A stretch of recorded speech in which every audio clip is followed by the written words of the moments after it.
శ్రీమాత్రే నమః. మనము జూలై మాసంలో రాశి ఫలితాలు కనుక చూసుకున్నట్లయితే అప్పుడు ఉన్నటువంటి గ్రహస్థితి ఏ విధంగా ఉంది అని చూసుకున్నట్లయితే జూలై మాసంలో శని వక్రగతిలో ఉంటున్నాడు కుంభరాశిలో. అదేవిధంగా రాహు మీనంలోని, మేషంలో కుజుడున్నాడు. అయితే చంద్రుడు ప్రతి 2.5 రోజులకు ఒకసారి మారిపోతూనే ఉంటాడు. అలాగే మరొక విషయం ఏంటంటే ఇక్కడ ఈ యొక్క కుజుడు 13వ తేదీ గురువును కలుస్తున్నాడు. ఎప్పుడైతే కుజుడు గురువును కలుస్తాడో కొంచెం ల్యాండ్ రిలేటెడ్ సంబంధించిన విషయంలో మంచి జరిగేటువంటి యోగం, కొంచెం ల్యాండ్స్ రేట్స్ పెరగడం కూడా జరుగుతుంది. అదేవిధంగా ఇక్కడ మనకి మిథునంలో రవి శుక్ర గ్రహాల యొక్క స్థితి, ఆ రవి 15వ తేదీకి కర్కాటకంలోకి రావడము, అదేవిధంగా శుక్రుడు 7వ తేదీ కర్కాటక రాశిలోకి రావడము, బుధుడు కర్కాటక రాశిలో ఉంటూ 20వ తేదీకి మనకి మన సింహంలోకి వస్తున్నాడు. అదేవిధంగా కన్యారాశిలో కేతువు యొక్క సంచారం జరుగుతుంది. ఈ యొక్క గ్రహస్థితిని అనుసరించి ద్వాదశ లగ్నాల వారికి, లగ్నం తెలియని వారి రాశుల వారికి ఏ విధంగా ఉంది అనేటువంటి విషయాలు మనం ఇప్పుడు తెలుసుకుందాం. కర్కాటక లగ్నము, కర్కాటక రాశి. రాశిలో ప్రధానంగా ఇక్కడ ఈ యొక్క బుధుడు యొక్క సంచారం జరుగుతుంది. 20వ తేదీ వరకు రాశిలో బుధుడు యొక్క సంచారం ఉంటుంది. కాబట్టి కాస్త వ్యాపారాల కోసమని మీరు ఖర్చు పెట్టడం అనేటువంటి కాస్త ఎక్కువగా చూపిస్తుంది. మరియు అదే బుధరాశిలో అంటే మీ యొక్క రాశిలో 7వ తేదీ నుంచి శుక్రుడు వస్తున్నాడు. సో ఇవన్నీ ఏంటంటే కాస్త వ్యాపారం కోసమని రకరకాల ప్రాంతాలు తిరగడము ఇట్లాంటివి కాస్త ఎక్కువగా చూపిస్తుంది. అయితే ఇక్కడ ఈ ధనస్థానంలోకి ఎప్పుడైతే బుధుడు వెళ్తున్నాడో 20వ తేదీ నుంచి ఈ 12వ అధిపతి 2లోకి వెళ్ళడం వల్ల ఇంపోర్ట్ ఎక్స్పోర్ట్ బిజినెస్ చేసేవారికి చాలా బాగుంది. కాకపోతే ఆ యొక్క వాటిల్లో ఒప్పందాలు అగ్రిమెంట్స్ చేసుకునేటప్పుడు కొంత జాగ్రత్తగా ఉండండి. ప్రాపర్టీ వైజ్గా చాలా బాగుంది. కాకపోతే ఈ ప్రాపర్టీస్ తీసుకునేటప్పుడు కొంచెం జలము ఉండేటువంటి ప్రదేశాలా కాదా అనేటువంటి ఒకసారి చెక్ చేసుకోవాలి. ఎందుకంటే ఒక్కొక్కసారి కొంతమంది నేను చూస్తుంటాను, ఏదైనా ప్రాపర్టీ తీసుకున్నప్పుడు అక్కడ వాటర్ సోర్స్ ఎట్లా ఉంది ఏంటని చూసుకోకుండా తీసుకుని అయ్యో ఇక్కడ వాటర్ రావట్లేదని ఇబ్బంది పడుతుంటారు. ఆ యొక్క విషయాలు కాస్త జాగ్రత్తగా ఉండాలి. మరియు అదేవిధంగా గమనించుకున్నట్లయితే ఇక్కడ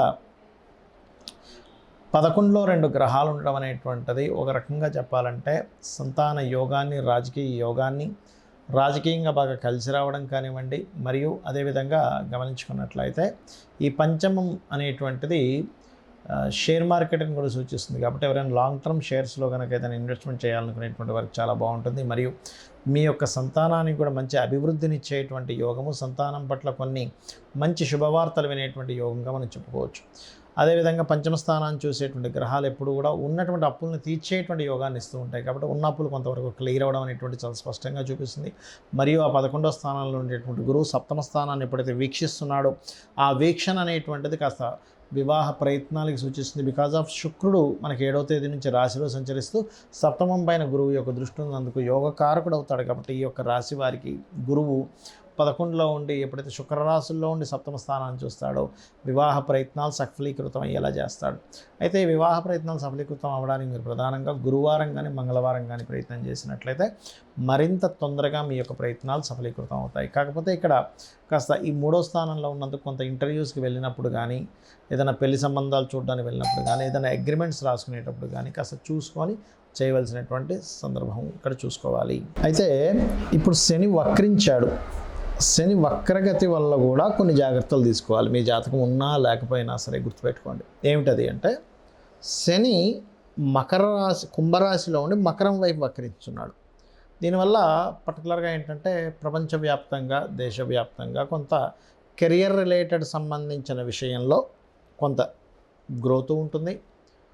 అదేవిధంగా కొంత స్ట్రెస్ ఉంటుంది దేశవ్యాప్తంగా, ప్రపంచవ్యాప్తంగా కూడా. అయితే ఇక్కడ ఈ శని వక్రగతి అనేటువంటిది ముఖ్యంగా ఇంకా వేటి మీద చూపిస్తుంది. అందరూ అసలు ఏం చేసుకోవాలి చూసుకున్నట్లయితే ఎప్పుడైనా గుర్తుపెట్టుకోండి, శని భగవానుడు రాశి మారిన, నక్షత్రం మారినప్పుడు కానీ, వక్రగతి చెందినప్పుడు కానీ, పాపగ్రహాల మధ్యన కానీ శుభగ్రహాల మధ్యన కానీ చేరినప్పుడు మనకి దానిలో ఒక మార్పుని ఇస్తాడు ఖచ్చితంగా. అంటే కర్మకారకుడు, న్యాచురల్ కర్మకారకుడు ఆ యొక్క మార్పుని ఇచ్చినప్పుడు దాని యొక్క ఫలితాల్లో అనేకమైనటువంటి మార్పులు వస్తాయి.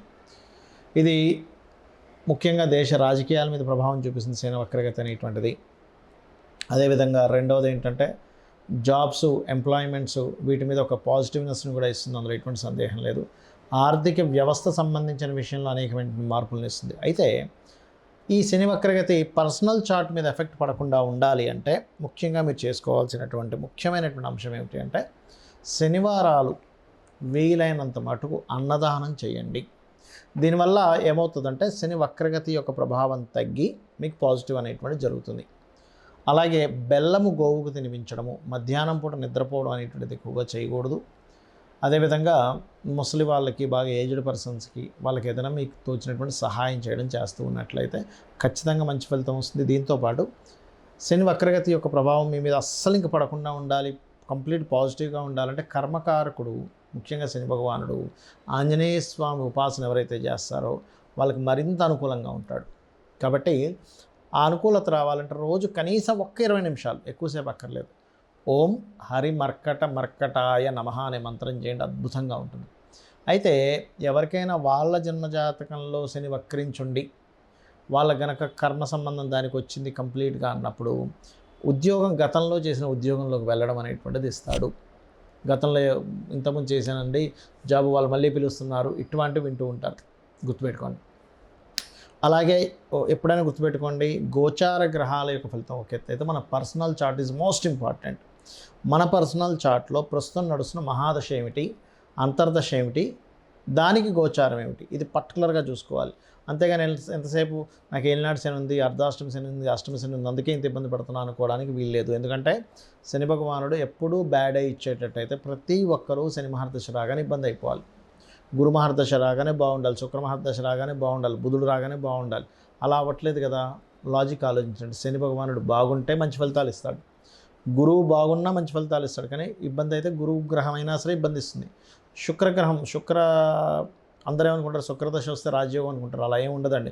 శుక్రుడు బాగుంటేనే రాజయోగం. నేను మీకు ఒక కనీసం కొన్ని వేల జాతకాలు చూపిస్తా, శుక్రదశ వచ్చినప్పుడు ఇబ్బంది పడ్డ వాళ్ళు కూడా. ఎందుకంటే డిపెండ్ ఆన్ ఆ గ్రహం యొక్క స్థితి ఎలా ఉంది, శాస్త్రంలో చాలా స్పష్టంగా చెప్పబడింది. కాబట్టి ఈ యొక్క విషయాన్ని కంప్లీట్గా తెలుసుకోవాలి మీరు. ఇది తెలుసుకోకుండా మూఢంగా శని వచ్చేసింది పాడైపోతాను, శుక్రుడు వచ్చేసింది బాగుంటాను కాదు. శుక్రుడు పాడైతే శుక్ర సంబంధంగా పాడవుతాడు మనిషి. అంటే స్త్రీ వ్యామోహం కావచ్చు, లేకపోతే ఎక్కువ లగ్జరీ ఖర్చులు పెట్టేసి పాడు చేసుకోవడం కావచ్చు, ఇట్లాంటివి ఇబ్బంది పడుతూ ఉంటాడు. శని గనక పాడైతే కింద వాళ్ళ వల్ల వీళ్ళు ఇబ్బంది పడుతూ ఉంటారు. అంటే వీళ్ళకి సపోర్ట్ చేయకపోవడం. అదే బాగుంటే వాళ్ళ కింద పనిచేసే వాళ్ళ వల్ల వీళ్ళు మంచి రాజయోగాన్ని పొందుతారు. సో ఆ డిఫరెన్స్ అనేది ముఖ్యంగా మెయిన్గా తెలుసుకోవాలి, ఎప్పుడైనా గుర్తుపెట్టుకోండి. అయితే ఇక్కడ ఒక విషయం ఏంటంటే, మీరు మీ యొక్క జన్మజాతకం ఎలాగున్నా కానీ, అందులో ఎన్ని అవయోగాలు ఉన్నా, ఎంత దీనస్థితిలో ఉన్నా ఒకటే గుర్తుపెట్టుకోండి, అమ్మవారిని నమ్ముకుంటూ, చాలామంది భయపడేది శనికి సంబంధించిన విషయమే కాబట్టి అమ్మవారిని నమ్ముకుంటూ, అమ్మవారి లలితా సహస్రనామాల్లో ప్రత్యేకంగా ఓం అనాకలిత సాదృశ్య చుబుక శ్రీ విరాజితాయై నమః అనే మంత్రం కనుక చేసుకోగలిగితే ఎటువంటి శని దోషాలున్నా పోతాయి, గుర్తుపెట్టుకోండి. ఇంకొకటి ఏంటంటే, ఇక్కడ మీరు ఎప్పుడూ కూడా బాగున్నటువంటి ప్లాంటరీ పొజిషన్కి సంబంధించిన రత్నమే ధరించాలి ఎప్పుడు కూడా. చాలామంది ఏం చేసే మిస్టేక్ ఏంటంటే, నాకు ఈ దశ బాగాలేదు కదండి అందుకే ఆ రత్నం పెట్టేసుకున్నా అంటారు. అది కూడా చాలా పెద్ద మైనస్ అవుతుంది ఒకటి. రెండవది, మీకు ఏ గ్రహం అయితే పాడైందో ఆ గ్రహ సంబంధించిన వ్యాపారము, ఉద్యోగాల్లోకి వెళ్తారు, అది కూడా పెద్ద మైనస్ అవుతుంది. మీకు ఏ ప్లానెట్ బాగుందో దానికి సంబంధించిన దాంట్లోకి వెళ్ళండి, అప్పుడు బాగుంటుంది. గురువు బాగున్నాడు, టీచింగ్స్లోకి వెళ్ళండి. బుధుడు బాగున్నాడు, వ్యాపారంలోకి వెళ్ళండి. శుక్రుడు బాగున్నాడు, ఫ్యాషన్ డిజైనింగ్ దాంట్లోకి వెళ్ళండి. చంద్రుడు బాగున్నాడు, ఫుడ్ రిలేటెడ్ దాంట్లోకి వెళ్ళండి. రవి బాగున్నాడు, ఆరోగ్యం దాంట్లోకి వెళ్ళండి. చాలామంది చేసే మిస్టేక్ ఏంటంటే, చంద్రుడు బాగోపోతే వెళ్ళి ఫుడ్ బిజినెస్ చేస్తుంటారు. బాగోలేని చంద్రుడికి సంబంధించిన బిజినెస్ చేస్తే ఏమవుతుంది, మీ లైఫ్ కూడా పాడైపోతుంది. అదేవిధంగా చాలామంది పార్ట్నర్షిప్స్ విషయంలో కొన్ని తప్పిదాలు చేస్తూ ఉంటారు.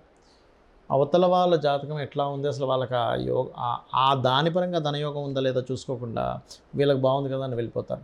అక్కడ ఏమైపోతుంది, వాళ్ళకి బాగోపోవడం వల్ల మీకు కూడా ఇబ్బంది పడుతూ ఉంటుంది, ఎఫెక్ట్ పడుతూ ఉంటుంది. గుర్తుపెట్టుకోండి, మీ వల్ల వాళ్ళకి బాగుంటుంది మళ్ళీ, ఎప్పుడు కూడా గుర్తుపెట్టుకోండి. సో ఇది ముఖ్యంగా జాగ్రత్త పడవలసినటువంటి అంశము.